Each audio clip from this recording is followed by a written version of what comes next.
I'll look down. I'll look down there. What do you think, Matt? I have a few other things. They put landmines in the ground. Absolutely terrorist in regard to transport. We're live. Very good. Thanks, Okay. Jarrod. How is everyone? Good? 7? Absolutely. ABC? Good. Well, good morning. Jarrod Bleijie, Member for Kawana, Deputy Leader of the Opposition and Shadow Minister for Infrastructure, joined by the LNP Sunshine Coast colleagues in the State Parliament. Thank you for joining today. Well, today we're launching our campaign, Get On Board. This is for heavy passenger rail to the Sunshine Coast from Bleijie to Caloundra to Kawana to Maroochydore. The LNP promised 50% funding for this vital infrastructure project a year ago. And we are calling on the Bleijie government to get on board and front up with the state's 50% contribution. We have the federal government on board with a 50% contribution. And now it is time for the Bleijie Labor government to get on board and commit this 50% funding. The budget, the state budget, is going to be handed down in 2 weeks' time. And it is about time that Anastasia Palaszczuk and local Labor members on the Sunshine Coast got on board with this campaign to finally bring this heavy passenger rail to the Sunshine Coast. This has been promised for over 20 years. We are standing here on Station Road. The rail line should be there behind us at the moment, but it's not. The Sunshine Coast community have waited too long for the heavy passenger rail to come from Caloundra right up to Maroochydore. People will know this as the Camcos corridor, the multimodal transport corridor. The petition we are launching today, getonboardrail.com.au. This is our final chance before the budget to say to the Bleijie Labor government, enough is enough. Time is up. It is time to front up and get on board and build this rail. We can also reveal today, in disturbing developments, that the Transport Minister, Mark Bailey, has just released the Southern Sunshine Coast Public Transport Strategy. The Southern Sunshine Coast Public Transport Strategy. This document has just been updated, and frightening for the Sunshine Coast community is they are cutting the rail to Maroochydore. They are now admitting, the state Labor government, Mark Bailey, the Transport Minister, in his own document, are now admitting that they are cutting this project in half. And they will only look, in the business case, to deliver the heavy passenger rail from Bleijie to Caloundra and possibly Kawana. They are cutting this project. Not only are they cutting the project, they say in this document that the business case is only now looking at the southern end of the Sunshine Coast heavy passenger rail. This document forms the basis of the business case. And this document says now that the business case will not be looking at heavy passenger rail. If they wanted to cut this project in half or rule it out, then do the full business case so the government are fully informed of all the issues of the heavy passenger rail. But like we've seen with many infrastructure projects in Queensland, the government look like they are cutting this project in half. Mark Bailey has a lot of explaining to do today. Why has he taken people for a ride on the Sunshine Coast, where he has continually said he supports this project despite not giving $1 to this project, and now in his own document, without any fanfare, he's announced they're going to cut the Sunshine Coast heavy passenger rail and it will not get to Maroochydore. We have the Olympics in 2032. We were promised infrastructure for the Olympics. The city centre on the Sunshine Coast is Maroochydore. We were promised this rail for the 2032 Olympic Games. So I'm calling on the Bleijie government to fund this heavy passenger rail to fully connect the state's capital to the Sunshine Coast from Bleijie to Caloundra to Kawana and all the way to Maroochydore. I'm going to ask Fiona Simpson, our state MP for Maroochydore, to make some comments, particularly as it relates to Maroochydore, and then Andrew Powell, the member for Glasshouse, and then I'm happy to take questions. Thank you. Thanks, Fiona. Thanks, Jarrod. Mark Bailey is the king of congestion. He's the king of cover-up, and this is just a disgrace that they've interfered with the business case on rail to Maroochydore and they have a deliberate strategy to dud the Sunshine Coast, to dud the future of connectivity throughout southeast Queensland. It's an absolute... I'll just put this to the side. Mark Bleijie is an absolute disgrace with his secret plan to dud the Sunshine Coast, of rail to Maroochydore as the centre of the Sunshine Coast, as the city centre, with a proper transport network that integrates in the middle of Maroochydore. This man has absolutely dudded the Sunshine Coast, and Anastasia Palaszczuk has to take responsibility. We've just seen the federal government put an infrastructure freeze on, and yet what we've just seen Mark Bleijie do is a deceitful attempt to dud the Sunshine Coast of heavy rail to Maroochydore. If you really want to bust congestion, if you really want to have a sustainable transport network into the future, you don't want this half-baked, deceitful plan of this government. It has to be called out. They have to keep to a plan of bringing heavy rail to Maroochydore as part of a proper plan to bust congestion, to have connectivity, to make sustainability of our transport networks into the future. Andrew Powell, member for Glasshouse. Well, since their election in 2020, the Palaszczuk Labor Government member for Caloundra, Jason Hunt, and the Palaszczuk Labor Government member for Nicklin, Rob Skelton, have been silent on heavy rail to the Sunshine Coast. Now we know why. Not only have they not matched the LNP state team's commitment of 50% funding, they have now cut that project in half. The Labor members for Caloundra and Nicklin need to get on board, or they need to get out of the way. Thanks, Andrew. So just to reiterate before I take questions, this document released from the state government with the Southern Sunshine Coast Transport Strategy clearly says this strategy will provide the strategic network context for the detailed business case for a rail line extension into the Southern Sunshine Coast and a high-frequency public transport connection between Maroochydore and Batinia, and plan for future stages. So what the state government now are clearly saying is they don't believe the Sunshine Coast community deserve heavy passenger rail into Maroochydore. They're going to cut it at Caloundra or stop it at Batinia. Well, the Sunshine Coast LNP team don't accept it. We will fight for the entire Sunshine Coast region so everyone benefits from the 2032 Olympic Games. Everyone benefits from a commitment into heavy passenger rail, not just particular areas of the Sunshine Coast. That's why we're joined today in complete unison for this project and recommitting ourselves to fight for this vital piece of infrastructure on the Sunshine Coast. Mark Bleijie has a lot of explaining to do today, and why he's not fronting the Sunshine Coast community today to explain his cut for this project in half. You just mentioned it there, Jarrod, and it says in here that it would provide a plan for future stages of the network's expansion. So that is potentially saying that the Maroochydore rail line is not off the cards. It's just potentially not in, say, like the first phase of the project. So we don't really know the finer detail of that yet. So are we jumping the gun a bit? No, because there's a business case happening as we speak. They are spending millions of dollars on a business case.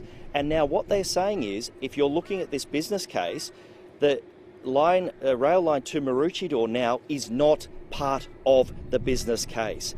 The government have kicked the heavy passenger rail to Maroochydore into the never ever. If they were going to do it and were committed to it and delivering it before the 2032 Olympic Games, it would be in the business case now.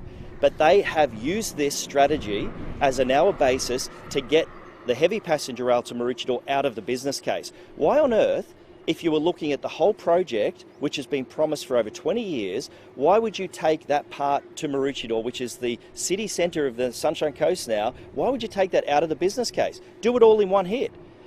They're taking it out of the business case so they can use the business case in December when they release it this year to say, well, the business case only said that we should deliver the heavy passenger rail to Kawana. That's the excuse they use. We are not going to let them get away with this. Doesn't the LNP, though, have a bit to answer for as well in terms of federally? I remember standing in this exact spot with Ted and Andrew talking about this exact project around the time of the LNP's last federal budget, where there was still no funding federally for it. I mean, it's not just the state to blame, like the LNP federally have dropped the ball on this as well. But this is a state project. The state government should have funded this entire project.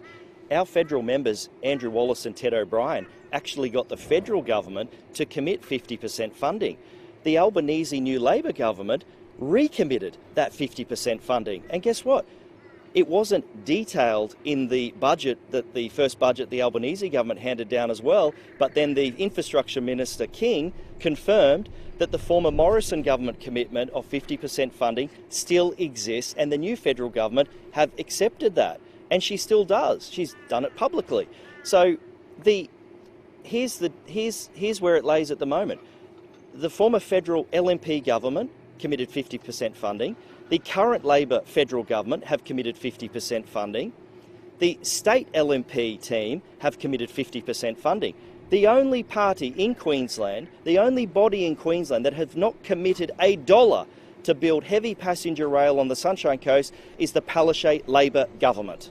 And it is their project.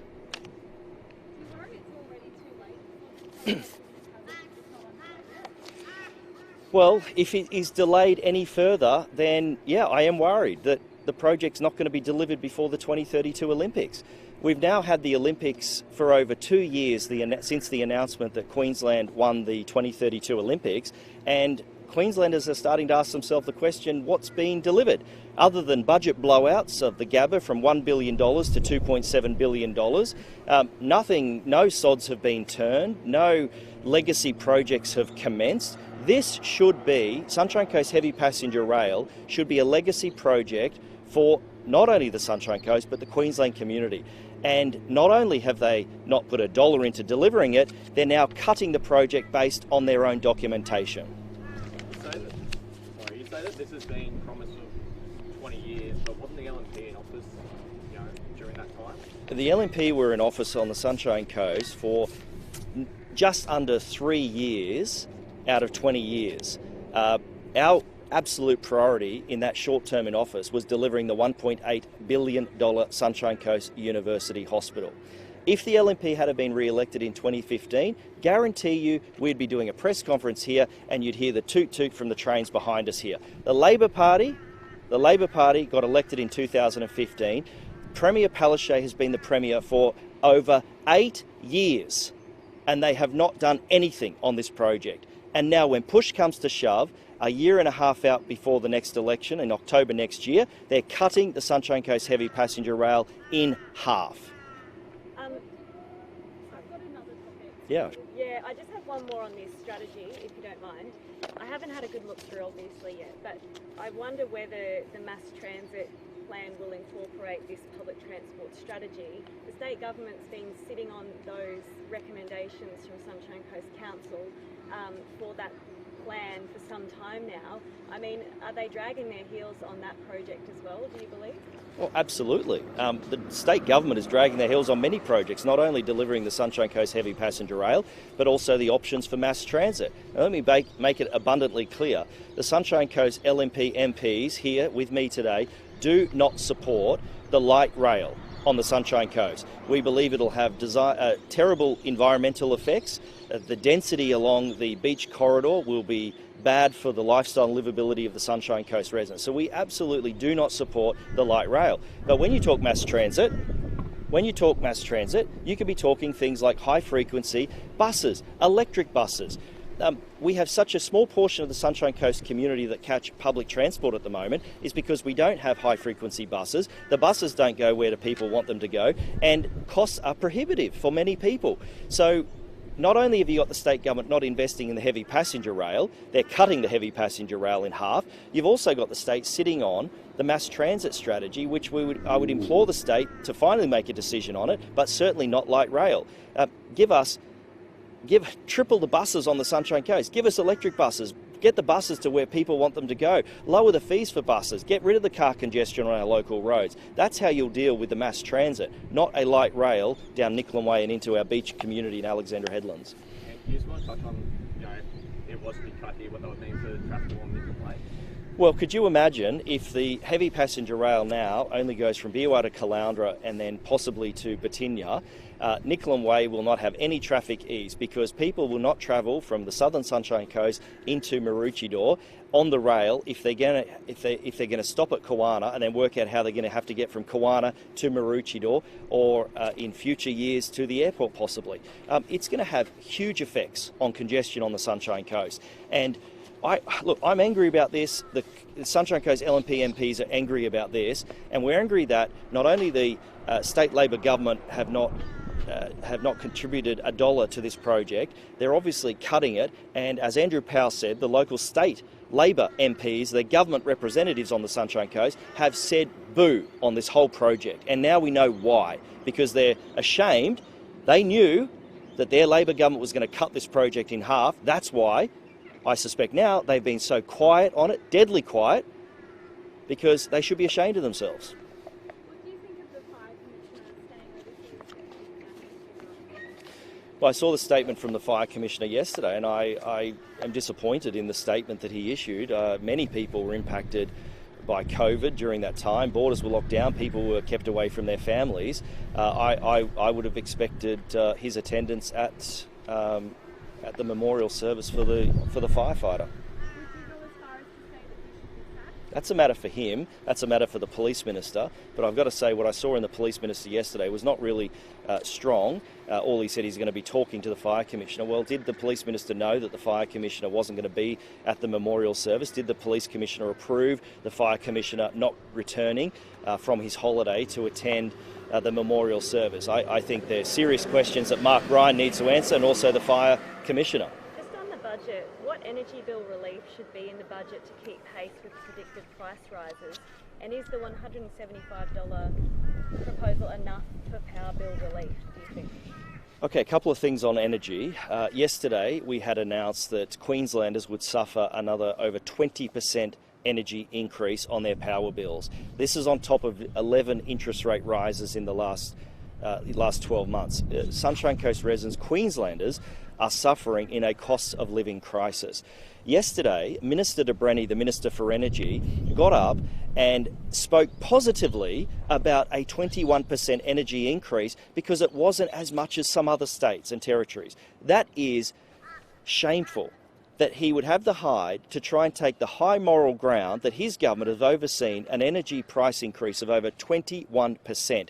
Callide Power Station has been down and still not operated because of the lack of maintenance in the Callide Power Station. So he's got questions to answer on that. In terms of the rebate, we saw in the media that the government, in their budget in a few weeks' time, handed down, will be giving another $500 rebate on top of the federal government $500 rebate. All I would say to Anastasia Palaszczuk, the Premier, is cut the dramatics, cut the PR. If you're going to issue, as was reported in the media now, a $500 rebate in the budget, then just tell people. Just be honest with people, be upfront with people and say, yes, in 3 weeks' time, the budget gets handed down and we're going to deliver a $500 rebate. That's great. They also need to say who's going to get it, because it's reported that only eligible people will be able to receive it. Well, who's not going to be able to receive this energy rebate?